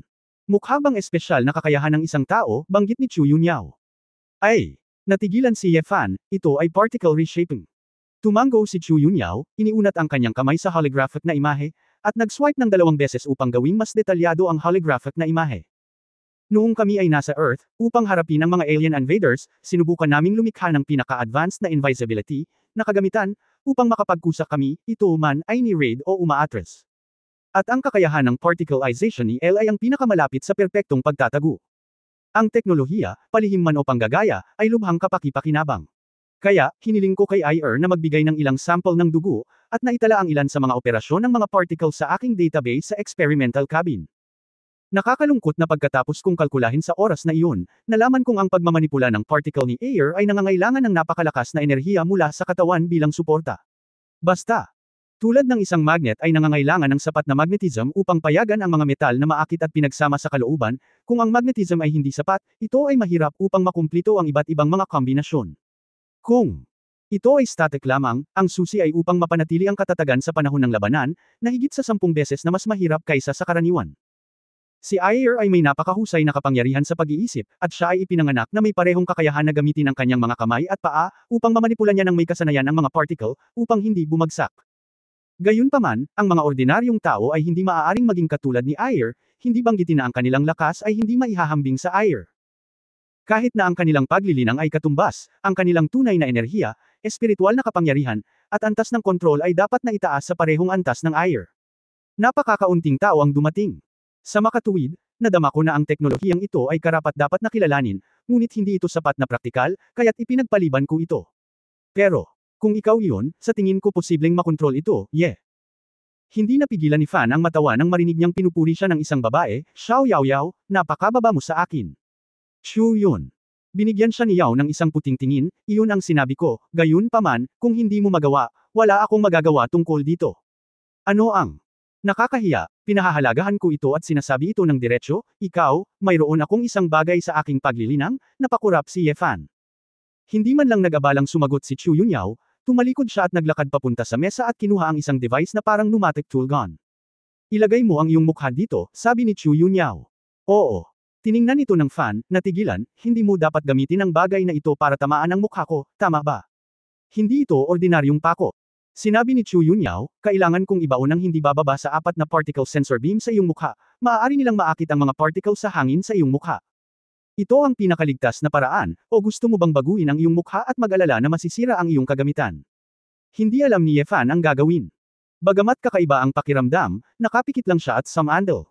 Hindi umimik si Chu Yunyao, at pagkatapos na iyon ang enerhiya, ang mukha kay Ye Fan ay, chu chu chu chu, sa buong lugar. Oo. Nakaramdam na lang ng kirot si Fan sa kaliwa at kanang bahagi ng mukha niya, tapos na siya. Mabilis na naghilom ang maliit na sugat sa mukha niya na parang walang nangyari. Ito na ang katapusan. Kamusta ang laban mo? Tumingin si Ye Fan sa reflector, ngunit hindi niya napansin ang pagkakaiba sa kanyang mukha. Sinabi ni Chu Yunyao, kailangan ko lang sumuntok, hindi na kailangang sukatin. Para mabawasan ang laki, hinati ko ito sa 4 at sinuntok. Tapos paano ako madali ngayon? Tanong ni Ye Fan. Sinabi ni Chu Yunyao, kung paano mo ginamit ang magic face noong nakaraan ay pareho na ngayon. Ang kaibahan ay ang device na ito ay maaari lamang magkaila, at kailangan mong kontrolin ang iyong sarili para maging stable, para mas malaki ang relatibong pagkonsumo. Gayunpaman, si Huan Yan ay makikita ng mga monghe sa itaas ng Duotian, ngunit ang particle mask na ito ay hindi. Maliban kung ikaw ay bugbugin hanggang mamatay at hindi makontrol ng maayos ang mga particle. Kung hindi, walang kaharian ang makakakita sa iyong tunay na mukha, dahil ito ay isang tunay na mukha, ito ay walang iba kundi ang pagtatakip dito. Si Ye Fan ay naghihinala, nakaharap sa salamin, at nagsimulang gumamit ng ilusyon ng orihinal na mukha, iniisip sa kanyang isipan ng isang matapos buksan ang kanyang mukha, nagsimula siyang gayahin. Sa salamin, lumitaw ang isang mukha na matagal nang hindi nakikita. Ang hitsura ni Leng Xingchen ang nagpanggap na si Ye Fan. Talagang gumagana. Iginalaw ni Ye Fan ang kanyang mukha at inabot ito upang hawakan. Parang isang layer ng pelikula ang inilagay dito, at ang iba ay walang pinagkaiba. Kaninong mukha ito? Paanong hindi ko nakita? Tanong ni Chu Yunyao. Ngumiti si Ye Fan, isang masipag na matandang lalaki. Hindi mahalaga, gayon paman, kung mas pamilyar ka, mas madali itong gayahin. Kung ito ay isang mukha na medyo hindi pamilyar sa iyo, hindi ko inirekomenda na gamitin mo ito, sabi ni Chu Yunyao. Yeah. Tumanggo si Fan, balak niyang ipagpatuloy ang paggamit ng mukha nitong si Leng Xingchen, pagkatapos ng lahat, napakahusay nitong baguhin ito. Oo nga pala, Xiao Yaoyao, ano ang dapat kong gawin sa aking boses? Muling kinuha ni Chu Yunyao ang tool gun nang hindi nagsasalita, at sinabing, naisip ko na iyon, kaya. Ang susunod na bagay ay barilin ka sa lalamunan. Pagkatapos umalis sa National Teachers Mansion, pumunta si Ye Fan sa Xuanyuan Academy gaya ng dati. Sa 5 nano device sa kanyang mukha at lalamunan, mas nakaramdam ng kagaanan si Ye Fan. Nang dumaan sa isang liblib na kalye, biglang napansin ni Ye Fan na isang pamilyar na sasakyan ang nakaparada doon. Pagkatapos ng isang maingat tila na. Kung sakali, pinapayagan din ng isang driver na magpahangin sa labas. Oo. Hinawakan ni Fan ang kanyang baba at bamulong sa kanyang puso, medyo balisa rin ang prinsipeng ito, kaya ang bilis niyang nakipag-appointment sa kanyang childhood sweetheart. Kabanata 1997 isang pabango. Pagkatapos mag-alinlangan noong 1997. Naramdaman ni Ye Fan na siya ay tamad na magmalasakit. Kung nanatili siyang kusa, matutuklasan siya. Anyway. Ang nangyari sa prinsipe na ito at si Gu Qing ay walang kinalaman sa kanya, kaya nagpanggap na lang siya na hindi niya ito nakita. Sa parehong oras, sa karwahe ng prinsipe.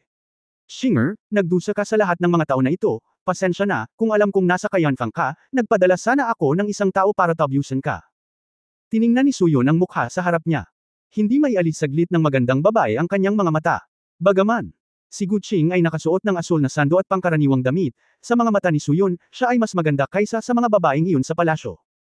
Ang childhood sweetheart na nagmumulto. His Royal Highness, si Xinger ay hindi na ang Xinger ng nakaraan, kundi isang grassroots citizen na lamang. Ang katayuan ng prinsipe ay iginagalang, at ikaw at ako ay matagal nang naiiba.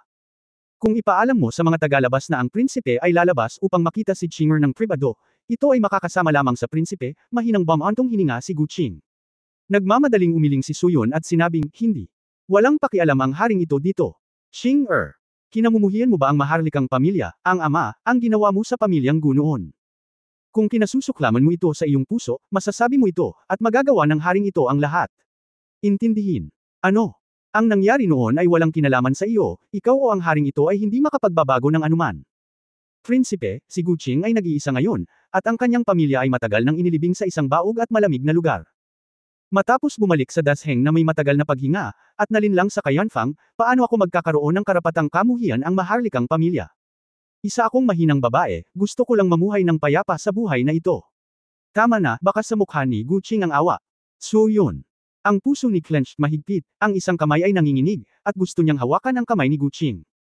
Ngunit, si Gu Qing, tulad ng isang takot na kuneho, ay nagmamadaling hinayla ang kanyang kamay upang pigilan ang lalaki na hawakan ito. Nagmamadaling sinabi ni Suyon na humihingi ng tawad, Xinger, ang haring ito ang biglang nabigla. Nakalimutan kong hindi pa pala kami mga bata noon. Ako. Tandaan mo noong bata ako, ikaw at ako ay nasa bahay ng guro, at magkahawak kamay pa tayo sa paglalaro. Ito. Naalala ni King, matagal mo nang sinabi. Ang reyna, para maging kabit ng prinsipe.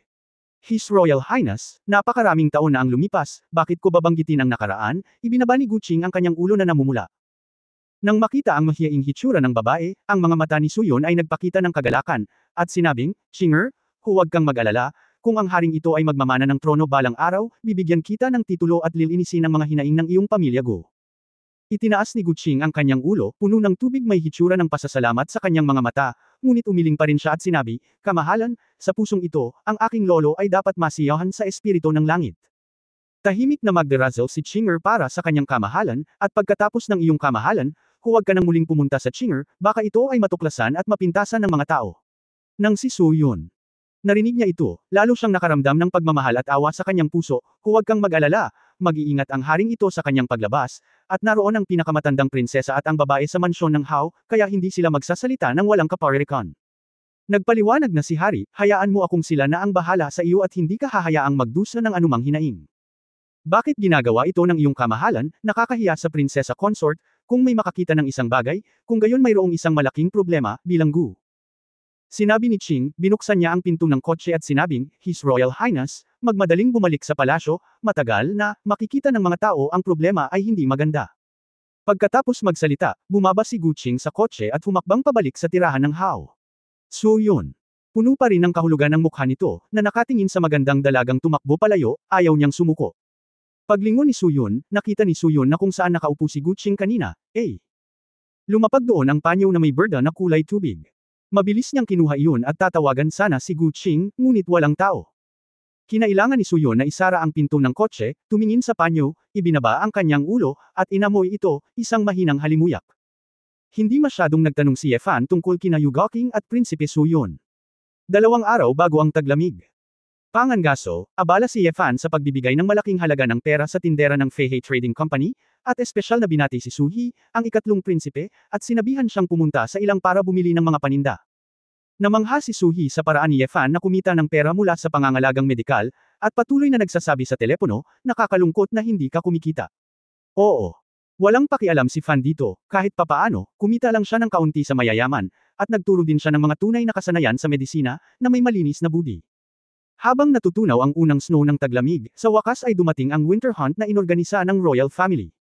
Maaga sa umaga, sa mga lansangan ng lungsod, isang malakas na pangkat ng pangangaso ang lumabas sa tarangkahan ng lungsod sa gitna ng masigasig na mga manunood ng malaking bilang ng mga tao. Ang Golden Imperial Chariot na kinauupuan ni Emperor Mingde ay kinaladkad ng 4 na gintong buhok na hugis leon na halimaw. Upang mukhang malapit sa mga tao, tumayo din si Emperor Mingde sa kotse at kumaway sa ilang tao. Dati. At pagkatapos ng karwahe ng emperador, sinamahan din siya ni Haring Suchi ng Qi, Uncle Luo Biiwang at ilang iba pang makalangit na hari at master ng Heavenly Venerate. Walang masyadong tropa ang kasama niya, dahil kung may mangyari talaga, ang mga master sa itaas ng Chanzan ang susi sa lahat. Sa likod ng malaking grupo, nakaupo si Yefan sa isang kabayong may sungay na may mga kaliskis na kulay pilak abo. Ito ay inayos para sa kanya ni Shui Bo sa umaga. Ang ganitong uri ng mababang antas na halimaw ay pinaamo, ngunit ang pag-upo sa bumpy ay hindi gaanong komportable kaysa sa isang Honghuang stone car. Oo. Patuloy na inilipat ng Fan ang kanyang posisyon sa pag-upo, na may malungkot na hitsura sa kanyang mukha, sayang ang aktibidad, aksaya ng oras, at hindi komportable na pakiramdam. Ano ang problema? Ang ating dakilang Diyos ng tula ng dakilang ekspedisyon, ang henyong doktor na si Ye Concubine, bakit siya nagbubuntong hininga? Si Prince Su Yun, na bumabagal mula sa harapan ng team, ay lumapit kay Ye Fan at binati siya ng nakangiti. Malinaw, dahil sa relasyon ni Gu Qing, gusto din ni Su Yun na magkusa na mapalapit kay Ye Fan. Napangiti si Ye Fan, Prinsipe, ang bagay na ito ay hindi komportable na sakyan, bakit hindi ka sumakay ng kotse? Haha. Ngumiti si Su Yun at sinabi, hindi ko alam kung ano ang Ye Concubine, pupunta tayo sa Royal Hunting Ground, ang Twilight Forest, kung saan ang lupain ay maalon, ang mga puno ay malago, at ang sasakyan ay hindi makapasok. At, gusto naming manghuli hindi lang sa mga hayop at halimaw, kung mga ordinaryong mount sila, mawawalan sila ng kontrol kapag nakakita sila ng mga halimaw. Tulad ng blue-scale wildebeest na ito, bagamat ito ay isang mababang antas na halimaw, ito ay napakatapang pagkatapos ng pagpapaamo, na nagbibigay daan sa iyong mag-concentrate sa pagharap sa mga halimaw. Anong uri ng pangangaso ang iniisip ni Ye Fan? Sa kanyang 10,000 espada, lahat ng halimaw sa buong kagubatan ay mamamatay. May bulungan sa kanyang puso, ngunit ang kanyang mga mata ay nakatutok sa kabayong sinasakyan ni Su Yun. Ito ay isang halimaw sa hugis ng isang puting buhok na may sable-toothed na tigre, na may gininto ang guhit sa katawan, na napakahusay. Prince, hindi masama ang ulo mo, may mga meatpad ka sa ilalim ng paa mo, komportable bang sumakay? Tanong ni Ye Fan. Ito ay ibinigay sa haring ito ng lolo ng Emperor Taishang. Ang hanging humahabol sa tigre na pinalaki ng haring ito mula pa noong siya ay bata ay isang halimaw na katamtaman ang laki. Kaya lang, hindi pa niya nade-develop ang kanyang katalinuhan at hindi niya kayang linangin. Magiliw na hinawakan ni Su Yun ang ulo ng tigre. Narinig ito ni Ye Fan sariwa, naisip niya ang sarili niyang matako na ahas at matabang tigre, at nagtaka, hindi ba lahat ng halimaw ay nagtanim sa simula? Paano nahahati ang mga halimaw na ito? Kailangan mo bang buhayin ang espiritual na karunungan upang linangin? Tanong ni Ye Fan. Nang hindi naghihintay. Para masabi ni Su Yun ang kahit ano, isang nanunuya na boses ng babae ang nagmula sa kabilang panig. Napakatalino ni Ye Consort Ye, bakit hindi mo alam ang ganoong basic na bagay? Kabalintunaan, si Ye ang nakaupo sa isang magandang sedan na upuan. Wei Yang, hindi ko. Nalaman ng ilan pang mga kabataang talento na si Ye Wei Yang ay tila hindi kas-ando kay Ye Fan, at sila ay lihim na tumatawa. Dahon. Tinatimad na sumagot si Fan, habang si Su Yun ay awkward na ngumiti at matiigang nagpaliwanag. Lumalabas na sa prehistoric na mundo, bilang karagdagan sa mga ordinaryong hayop, ang mga halimaw ay karaniwang nahahati sa mababa, katamtaman, at mataas na tatlo. Ang tumutukoy sa antas ng halimaw ay hindi kung gaano ito kabangges o kalaki, ngunit ang karunungan ng halimaw. Siyempre, sa pangkalahatan, ang likas na makapangyarihang mga halimaw ay magkakaroon ng mas mataas na espiritual na katalinuhan. Mas mataas ang antas ng halimaw, mas mataas ang posibilidad na iyon ang karunungan, at mas maikli ang oras na kinakailangan. Tanging kapag binuksan mo ang iyong espiritual na karunungan, nagsimulang sumipsip ng espiritual na enerhiya, at magsanay sa paglilinang, maaari kang ituring na isang espiritual na hayop. Mga espiritong hayop. Kung tungkol sa tigre na humahabol sa hangin ng haring ito, kadalasan ay inaabot ng 50 taon ang kanyang katalinuhan, kaya't maaari lamang itong ituring na isang katamtamang laki ng halimaw, ngunit kung ikaw ay mapalad, maaari itong i-activate sa loob ng 20-30 taon. Ito ay tulad ng marami sa mas matataas na linya ng dragon at hayop ay ipinanganak na may naliwanagan na karunungan, ngunit sila ay medyo bihira. Mayroon silang sapat na karunungan at hindi sasalungat sa mga magsasaka ng walang dahilan, at sa pangkalahatan ay lumilitaw lamang sa mga lugar na hindi nakatira, sabi ni Su Yun. Biglang tumanggo si Ye Fan. Eto na, nang makilala niya si Xiao Jin, ang taong ito ay libu-libong taong gulang, at ang matabang tigre ay mula sa bloodline ni Lu Wu, at siya ay ipinanganak na may katalinuhan. Hindi nakakagulat na lahat sila ay maaaring magtanim ng. Habang nag-iisip si Ye Fan noong panahong iyon, bumaba sa harapan ng isang nasa katanghaliang gulang na lalaki na nakauniporme ng general ng militar. Mga batang talento, malapit na silang umalis sa gate ng lungsod. Ayon sa karaniwang kasanayan, tulad ng kinumpirma ng kanyang kamahalan, ang mga maliliit na bata na kalahok sa pangangaso sa taglamig ay dapat nahatiin sa dalawang grupo. Kung may panganib man, mabuti na lang na may mag-aalaga sa kanila sa Twilight Forest. Kayong lahat ay mga alagad ng mga kilalang pamilya, at dapat din kayong magkita ng pribado, bakit hindi muna kayo magtayo ng sarili ninyong grupo? Chapter 1998 I Have This Talent. Noong 1998, sumimangot si Ye Fan, bakit siya? Noong 1998, sumimangot si Ye Fan, bakit siya pa ang bumuo ng team? Hindi ba't pinipilit siya nitong makipaglaro sa grupo ng mga bata? Ang punto ay, sa tingin ni Ye Fan ay hindi niya lubos na kilala ang sinuman, kaya maaari siyang bumuo ng isang koponan. Hindi na kailangan ang Panginoon ng county na ito, ang 4 na kasambahay ko ay nasa larangan ng balakubak, sapat na para sumunod sila, pagmamalaki ni Ye Wei Yang sa kanyang mahabang buhok. Sa katunayan, marami rin ang nakapansin na ang apo ng isang malakas na tao sa banal na kaharian ay may ibang karangyaan. Ang 20 o higit pang marangal na disipulo sa likurang si Luo Hongfei. At si Bikong Chan ay tila muling nagkasundo, at natural na bumuo ng isang koponan. A. Matangkad na lalaki na nakasuot ng gintong baluti, na parabang siya ay pupunta sa digmaan, sumakay sa isang hayop at natagpuan si Huang Yinger. Huang Yinger, bumuo ng isang team kasama ko, nandito ako para panatilihin kang ligtas. Sabi ng lalaki na seryoso ang mukha at magaspang at authentic na boses. Huang Yinger. Ang kalansay ni ay mas matangkad kaysa sa ilang lalaki, ngunit kumpara sa binata na nakasuot ng gintong baluti, siya ay mas maliit ng kaunti. Bailey Jinch, isa ka sa 4 na bayani ng Tianwen, at miyembro ka ng pamilya Bailey. Natatakot ako na hindi tama para sa iyo at sa akin na bumuo ng isang team. At saka, hindi ko kailangan ng proteksyon mo. Sinasabi na, si Huang Yinger ay sumakay sa isang nagniningas na pulang ibong bipedal at hinanap si Ying Mo, na hindi kailanman nagsalita. Yin Mo, bakit hindi tayo bumuo ng isang koponan? Ikaw ay malakas, mayroon akong pakiramdam ng seguridad, sabi ni Huang Yinger na nakangiti. Ying Mo, ang pinuno ng Xuanyuan. Whatever, simpleng sagot ni Ying Mo. Kung gayon, tanggapin mo ito bilang iyong pangako. Agad na sabi ni Huang Yinger. Sa likod. Sa kanya, napasimangot si Bailey Jinch, ang kanyang mga mata ay puno ng ayaw at pagkalito, at umiling. Pareho. Isa ito sa 4 na bayani ng Tianwen.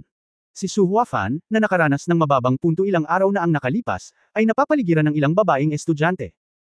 Kahit na ang pamagat ng unang talento ng Su Huafan ay hindi na umiiral, ngunit pagkatapos ng lahat, ang mga tagahanga ay may matibay na pundasyon at napakapopular pa rin. Su. Sinadya din ni Huafan na lumayo kay Ye Fan, at hindi kailanman nakipag-ugnayan.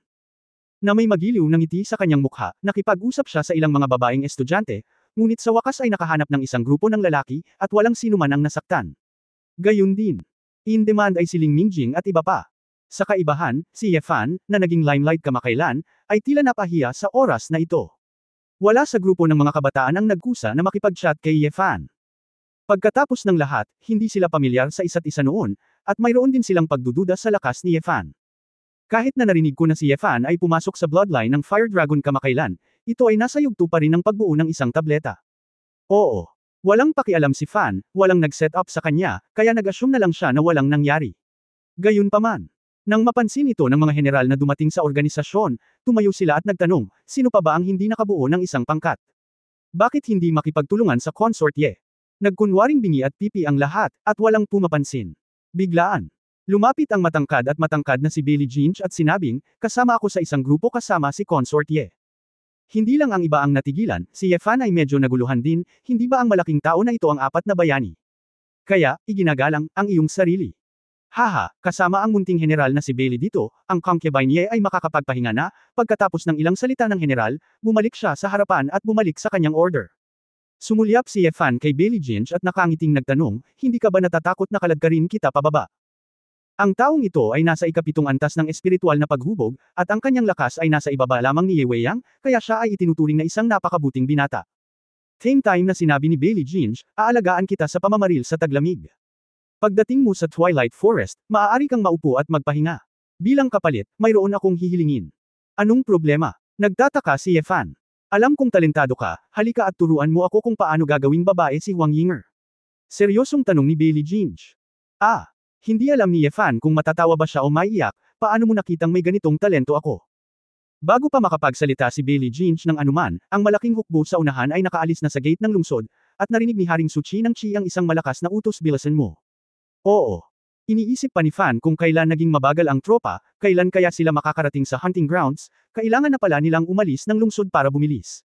Nakita ko. Ang iba't ibang halimaw na halimaw ay sumakay sa harap nila, at nagsimulang tumakbo ng buong bilis, at ang mga batang talento sa likod nila ay nagsimulang humimok sa kanilang iba't ibang mga bundok. Sa loob ng ilang sandali, ang malaking hukbo ay parang isang mahabang gumagalaw na dragon, nagwalas ng malaking distansya sa maikling panahon, at tumungo patungo sa malayong bundok sa timog. Ang 4 na alilang babae sa tabi ni Ye Weiyang ay binilisan ang kanilang mga yapak, ang hangin ay umiihip sa ilalim ng kanilang mga paa, at sila ay madaling sumunod. Sa katunayan, ang bilis ng paggalaw ng bundok ay hindi kasing bilis ng paglipad ng ilang monghe. Gayunpaman, ang pangangaso sa taglamig ay isang aktibidad sa paglilibang, ang anyo ay mas malaki kaysa sa aktwal na kahulugan, at natural na hindi nito papansinin kung gaano ito kahusay. Ang Twilight Forest ay higit lamang sa 200 kilometro ang layo mula sa Imperial City, ngunit ito ay sumasakop sa isang malaking lugar, higit sa 100 beses na mas malaki kaysa sa Imperial City. Pagkaraan ng kalahating oras, sinundan ni Yefan ang malaking hukbo sa gilid ng kagubatan, at medyo nagulat siya nang makita niya ang kagubatan sa kanyang harapan na lalong lumalago at hindi makita ang gilid. Ang mas malapit pagkatapos ng malaki. Pumasok ang hukbo sa kagubatan, bumaba rin si Emperor Mingde sa karwahe, sumakay sa isang gintong leon, at lumakad sa unahan kasama ang ilang maharlikang pamilya. Tumingin si Yefan sa kaliwa at kanan, naramdaman ito, at bamulong, paano magkakaroon ng anumang halimaw. Dito. Natural, walang halimaw dito. Ang mga halimaw ay lubos na nakakaalam at nalaman na ang isang malaking bilang ng mga monghe ay papalapit, at tumakas sila sa malayo. Kailangan itong hatiin sa maliliit na grupo at ikalat para manghuli, ani Bailey Ginge. Sa oras na iyon, si Emperor Mingde ay biglang bumilis at mabilis na nakasakay sa isang leon. Ayon sa convention, ang unang suntok ng pamamaril ay dapat na binaril mismo ng emperador. Kasabay ng pagsunod ng malaking hukbo, nakita nila si Emperor Mingde na tumalon mula sa leon, lumipad si Yufeng sa himpapawid, at ikinalat ang isang pares ng Xuanbing na lumilipad na mga pakpak sa likod niya. Sa isang kamay sa hangin, si Xuanbing ay mabilis na namuo at naging malinaw na busog. Emperador Ming. Ang kabilang kamay ni De ay nasa poster ng paghila ng busog at pagbaril ng palaso, at isang nakapirming palaso ang lumitaw sa kanyang kamay. Ang bilis ng pag-condense ng aura na ito ay napakabilis. Si Yefan ang unang pagkakataon na nakita ang Heavenly Chosen na lumipat sa kaharian ng Heavenly Venerate gamit ang kanyang sariling mga mata. Si Emperor Mingde ang warlock sa mga Heavenly Chosen Ones. Sa opinyon ni Yefan, ang warlock na ito ay mas katulad ng isang salamangkero, ngunit ang ginagamit nila ay ang kapangyarihan ng Tian Shui, na minana at nagising, at ito ay ganap na naiiba mula sa paglilinang ng isang salamangkero. Mga salamangkero. Maaaring gumamit ng mental na kapangyarihan upang manipulahin ang iba't ibang elemento at matuto ng iba't ibang mahika, magaling man sila o hindi. Ngunit ang mga pinili ay maaari lamang linangin ang kanilang mga likas na kakayahan, na medyo limitado, ngunit sila ay mas malayang manipulahin kaysa sa mahika, pagkatapos ng lahat, iyon ay ang kanilang sariling kakayahan. Go! Matapos iguhit ni Emperor Ming ang kanyang busog, nang bitawan niya ito, ang Frost Arrow ay gumuhit ng asul na tila laser na tilapon, na dumaan sa layo na daan-daang metro. Path! Isang halimaw na hugis USA na tumatakas ang natusok sa ulo nito, at ang mga kristal ng yelo sa buong katawan nito ay namuo, na parabang ito ay naging isang iskultura ng yelo. Naabutan ng malaking hukbo, at nagpalakpakan ang lahat ng mga sundalo. Magaling si Brother Huang sa archery. Tumawa si King Chi. Kuya, Winter Hunt ngayong taon, hindi na ako magpapatalo sa iyo. Iniunat ni Emperor Mingde ang kanyang kamay, nag-transform sa isang malaking ice crystal palm, hinawakan ang higanting USA sa lupa, at inihagis ito sa kanyang entourage na nakaimpake sa isang bag na imbakan ng biktima. Tumayo si Tio Luo Biiwang sa oras na ito at malakas na sinabi, mga batang talento, binuksan ng iyong kamahalan ang busog, at opisyal na nagsimula ang pamamaril sa taglamig. Pumasok sa kagubatan mula sa iba't ibang direksyon sa mga grupo na wala pang 2 tao, at huwag pumunta ng malalim sa mahamag na lugar. Bumalik ka dito bago magdilim. Maging sigurado. Ang pinakamataas na reward sa taong ito ay 200,000 pa rin, at kung mangangaso ka ng mga high-level na halimaw, bawat isa ay magdaragdag ng 50,000. Si Yefan, na hindi masyadong energetic kanina, biglang nataranta at umupo ng tuwid. Ano? May pera para kunin. Maliwanag ang mga mata ni Yefan, ibig sabihin ay 50,000 ang mataas na antas ng halimaw. Kung gayon ang 10 ay hindi 50,000. 1. Isang jungler lang, hindi ba mas madali kaysa magpa-opera? Kabanata 1979 na walang hiya. Noong 1999, nagmamadaling hinatak ni Yefan si Bailey Ginge. Sa tabi niya, hoy! Hoy! May pera daw yung lalaking yun, totoo ba? May kung anong pangungutya at pangungutya sa kanyang mga mata. Kamakailan lang. Nabalitaan ko na ang bayad sa medikal na konsultasyon ni Yefan ay napakataas at siya ay labis na sakam sa pera. Ngayong masyado siyang nahuhumaling sa pera, agad niyang kinumpirma ang chismis. Hindi mahalaga ang pamilya o angkan, sa pangkalahatan, ang mga maharlika ay hindi kailanman nagkukulang sa pera, at sila ay masyadong nagmamalasakit sa pera at sila ay magpapakita lamang ng bulgar. Bailey. Tumango si Ginge, paano ito magiging peke? Ang winter hunting ang una, at ito ay palaging binabayaran ng maayos. Ang mga high-level na halimaw ay mas bihira, at maaari silang magbenta ng maraming pera. Normal ito para sa reward na 50,000. Parang hindi naman madaling magkita ah. Natigilan si Yefan, pagkatapos ng lahat, ang kagubatan ay masyadong malaki. Eksakto, ang mga high-level na halimaw ay bihirang lumitaw sa nakapalibot na lugar, tanging sa malalim na fog area. Sa makapal na fog area, maraming mga panganib, hindi lamang maaaring makatagpo ka ng ilang malalakas na halimaw na nagpapagana ng katalinuhan, ngunit mayroon ding iba't ibang mga lason. Ulap at miasma. Maging ang kaharian ng Heavenly Venerate ay makakatagpo ng mga kaguluhan, at huwag maglakas loob na lumalim at manatili ng mahabang panahon, lalo na ang mga ordinaryong monghe. Bukod pa rito, ang bilang ng mga halimaw ay higit pa kaysa sa mga monghe ng tao. Kung ang mga halimaw ay na-provoke, ang ibang mga halimaw ay maaaring maakit. Isa. Sa sandaling kinubkob ng mga halimaw, hindi kakaunti ang tsansa na namatay ng malubha. Bailey. Sumimangot si Ginge at sinabing, "Ye concubine, gusto mo ba ng pera?" Tinapik ni Yefan ang metal armor ng lalaki bilang papuri, "Hindi masama, hindi masama. Ikaw ay isang binata na may ambisyon." Pagkatapos, kung manghuli ka ng mga high-level monsters, tandaan mong ibigay mo sila sa akin, anyway, wala kang pakialam sa pera, hayaan mo akong pasanin ang mga maalay na bagay. Si Legion Gordon ay hindi nakaimik, hindi pa siya nakakita ng ganoong kasenggit na tao. Maraming maharlikang alagad sa paligid ang nagtawanan, umiling-iling sa paghamak at buntong hininga. "Ye concubine, masyado kang maraming iniisip. Sa lakas mo, kahit makakita ka ng high-level monster, tatakas ka." Ang unang mangangaso ng taglamig sa taong ito ay pa rin ang master ng county. "Kayong mga tao, kailangan lang lumaban." Ang pangalawa ay, mukhang mayabang si Ye Weiyang, itinaas ang kanyang daliri sa isang direksyon, at agad siyang binuhat ng 4 na katulong at sumugod sa kagubatan sa unahan. Nakikita na si Ye Weiyang ay gumagalaw, ang ibang mga kabataang talento ay nagmamadali ring umalis at pumasok mula sa iba't ibang direksyon. Oo. Agad na tinapik ni Fan ang kanyang wildebeest, "Oh, sasabihin mo pa bang sakam ako sa pera? Lahat ng tao mas mabilis tumakbo kaysa sa akin." Sandali, nakahanap din si Ye Fan ng direksyon kung saan walang tao, at dir-diretsyong pumasok. Bailey. Bakas sa mukha ni Ginge ang emosyon, at sumunod siyang mabuti. Hindi. Pagkaraan ng ilang sandali, ang grupo ng mga kabataan ay umalis na lahat, at ang iba pang mga opisyal ng sibil at militar na sumunod ay hindi nagmamadali o mabagal, sila ay orihinal na sumama kay Emperor Ming upang magsaya. Ang ilang mga tao ay nakipagtulungan din sa pangangaso, habang ang iba ay sumunod kay Emperor Mingde at pumunta sa positibong direksyon. Sa gilid ng dusk. Pagkaraan ng ilang sandali, mas lumayo ang mga kabataan. Emperador Ming. Nagsanib puwersa sina De at King Chi at nasa unahan ng pangunahing puwersa, pinapanatili ang mga tao sa likuran nila sa isang tiyak na distansya. Sa oras na ito, si Haring Chi Shi ay nagbukas ng isang hindi nakikitang hadlang upang ganap na ihiwalay ang pag-uusap ng dalawa, upang walang makarinig sa kanilang likuran. "Maayos ba ang lahat?" Tinanong ni Emperor Mingde si Su Chi sa tabi niya sa mahinang boses. Ngumiti, "Kamahalan, ang nakababatang kapatid na lalaki ay nagpadala kay Chu Wei at 20 elite, isang mahabang buhay na ikasyam na layer na May 20th plastic na espiritu, na naunang tumambang, at nagtago ng hininga ng paglilinang, ganap na walang kabuluhan. Oh! Chu Wei, hindi ka ba isang taong may kakayahan, para harapin ang batang iyon, kailangan mo siyang lumabas ng personal. Kamahalan, kung sakaling may natatagong lakas pa ang batang iyan at mapalampas ang pagkakataong ito, mahihirapan ng humanap ng susunod na pagkakataon." Zhong Liang. "Huwag kang mag-alala. Kamahalan, ipinaliwanag na ng nakababatang kapatid kay Chu Wei, alam niya kung ano ang gagawin." Napabuntong hininga si Emperor Mingde, "Nakakaawa, Ye concubine, kung tayo ay isang batang talento mula sa pinili, gagawin ko talagang kailangan na gamitin siya ng husto. Ngunit, ipinanganak siya sa pamilyang Shenlong na hindi dapat ipanganak ng husto. Speaking of which, manugang ko rin siya, at pinagaling niya si Xiaoer, at wala siyang ginawang masama sa korte. Nahihiya ako sa kanya. Hindi kailangang sisihin ng iyong kamahalan ang iyong sarili, ikaw ay isang Mingjun, sa iyong posisyon, ang paggawa nito, ay naiintindihan," mahigpit na sabi ni King Chi. Huminga ng malalim si Emperor Mingde, iniunat ang kanyang kamay at tinapik ang balikat ni King Chi, "Brother. Noong mi." Bago niya namalayan, kalahating oras na ang lumipas. Sa Twilight Forest, ang mga squad ay lumalim ng palalim at nagkahiwa-hiwalay. Lahat ng uri ng ang mga kakaibang bulaklak at halaman, kakaibang mga puno, ay sunod-sunod na lumitaw sa harap ni Ye Fan.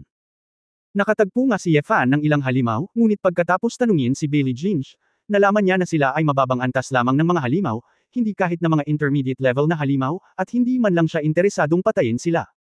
Ang mga halimaw na mababa ang antas ay may napakakaunting puntos, nadama ni Ye Fan na ito ay isang pag-aaksaya ng oras, at hindi bababa sa mga intermediate level ay sulit na kunin. Hindi nakakagulat na ang mga nakatatanda ay binibigyan ng 50,000 yuan. Ito ay naghahanap lamang ng isang karayom sa isang dayami. Nalungkot si Ye Fan. Ang lahat ng ito ay dapat sisihin para sa tagasunod na ito, kung hindi, siya ay direktang lumipad sa siksik na fog area, at ibinagsak ang ulan ng espada sa ilang mga alon, at natapos ang trabaho ng perpekto. "Huwag kang mag-alala, ang pangangaso ay dapat maging kalmado," sabi ni Bailey Ginge na may diretsyong mukha. Sa murang edad, nagsasalita siya tulad ng isang matanda, hindi nakakagulat na hindi niya maabutin si Huang Yinger, umiling si Ye Fan. Biglang lumiwanag ang mga mata ni Bailey Ginge, "Ye concubine. You. Turuan mo ba ako kung paano habulin si Huang Yinger? Ano ang mali sa akin, ano ang dapat kong gawin?" Ngumiti si Ye Fan, "Gusto mo ba si Huang Yinger? Paano kanya inaakit?" "Oo. Gusto ko ang malalaki. Malaki siya kahit saan. Ang isang lalaking lalaki ay dapat magkaroon ng ganoong katapatan. Seryosong sagot ni Bailey Ginge. Halos hindi humagalpak ng tawa si Ye Fan, alam niyang seryoso ang lalaking ito at hindi nagbibiro, pero masyadong personal ang dahilan. Oo naman.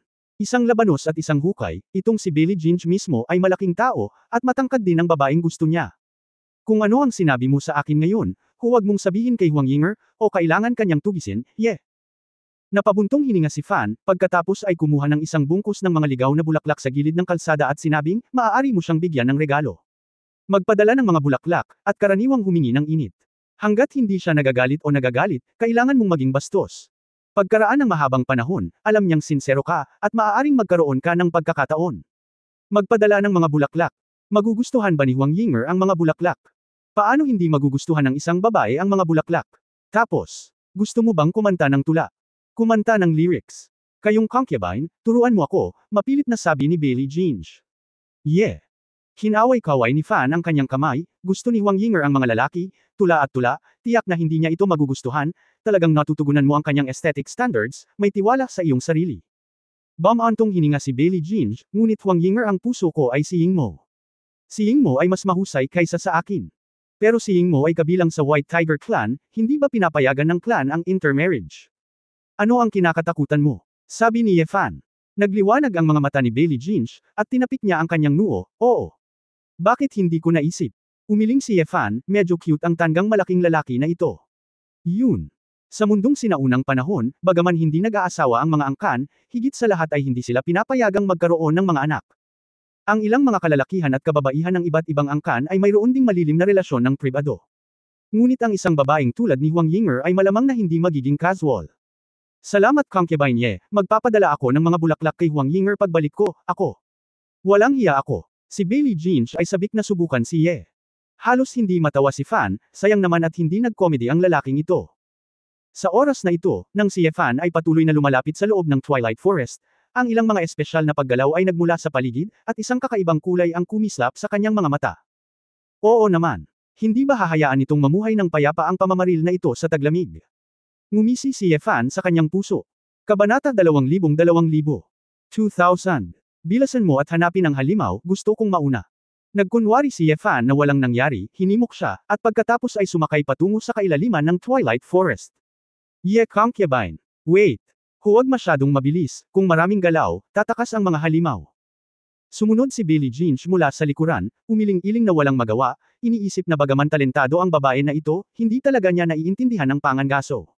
Oo. Walang pakialam si Fan dito, gusto lang niyang lumayo sa main force hanggat maaari. Tungkol naman sa Bailey Ginge na ito, mas maganda kung maalis niya ito.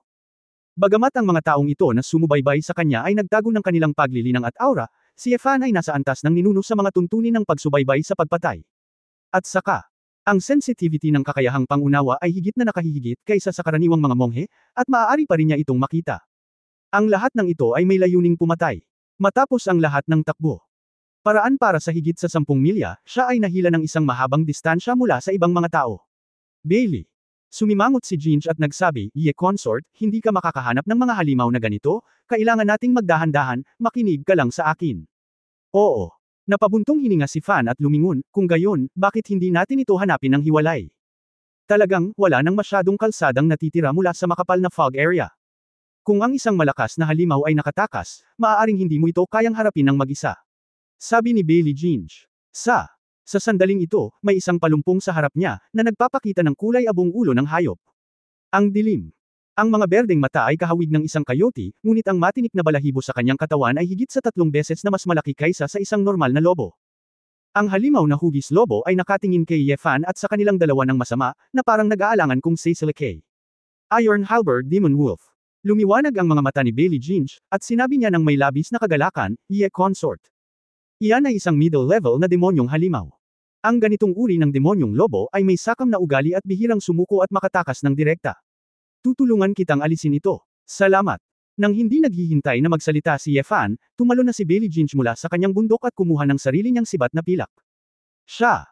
Isang kaki energy ang damaloy sa buong katawan, ang dugo sa katawan ay bumilis, ang mga kalamnan at buto ay lumakas lahat, at isang layer ng yin-yang shield ang nabuo sa kanyang katawan.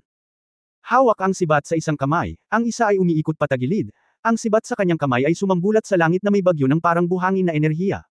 Oo. Namilog ang mga mata ni Fan, itong si Billie Jean ay dapat na isang misteryosong tao sa mga pinili.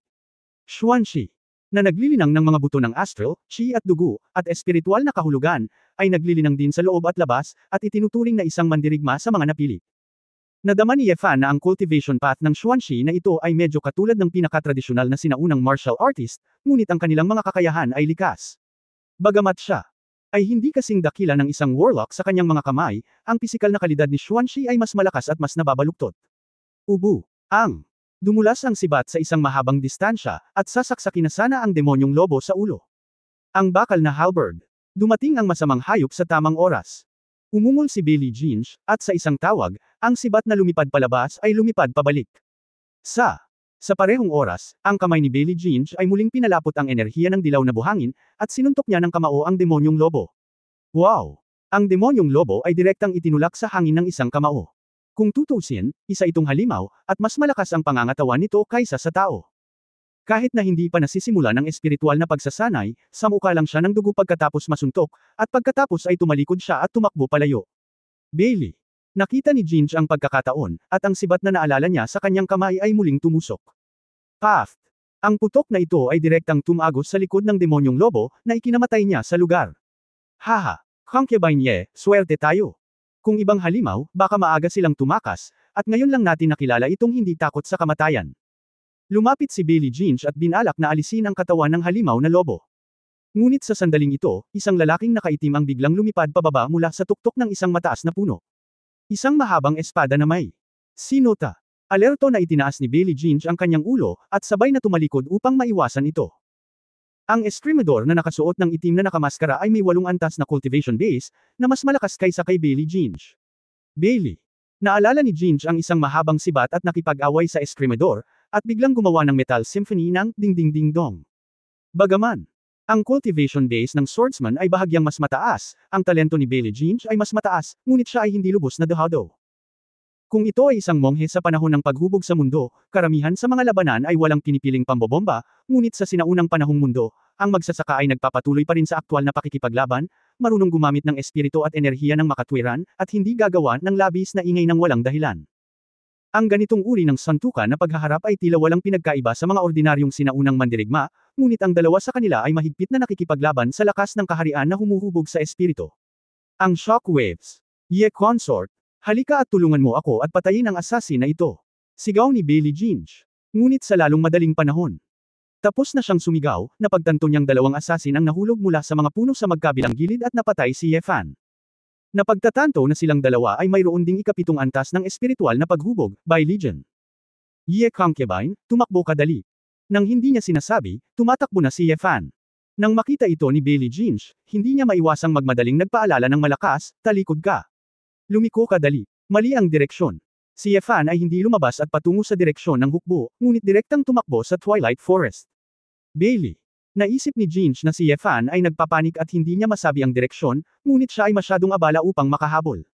Dahon. Narinig ni Fan ang pagsipol ng hangin sa kanyang mga tainga, at pagkatapos tumakbo ng daan-daang metro ang kanyang wildebeest, unti-unting hindi naririnig ang tunog ng labanan sa kanyang likuran. Sa oras na ito, ang 2 Escrimador na humahabol sa kanya, pati na rin ang higit sa 100 iba pang mga assassin, ay napalibutan at nagplanong palibutan siya. Sa gubat, ang wildebeest ay hindi maaaring ganap na i-deploy, at ang bilis ay hindi kasing bilis ng monghe, at ito ay malapit ng mahuli. Yung dalawa. Walang ekspresyon ang mukha ni Ye Fan, na may mapaglarong tingin sa kanyang mga mata, sinipa niya ang kanyang mga paa at tumalon mula sa kabayo, umiwas lang ng 2 kutsilyo. Kasabay nito, mabilis na humakbang si Ye Fan sa pagitan ng mga puno at nagpatuloy sa paggalaw patungo sa kailaliman ng gubat. Sa tuktok ng isang matangkad.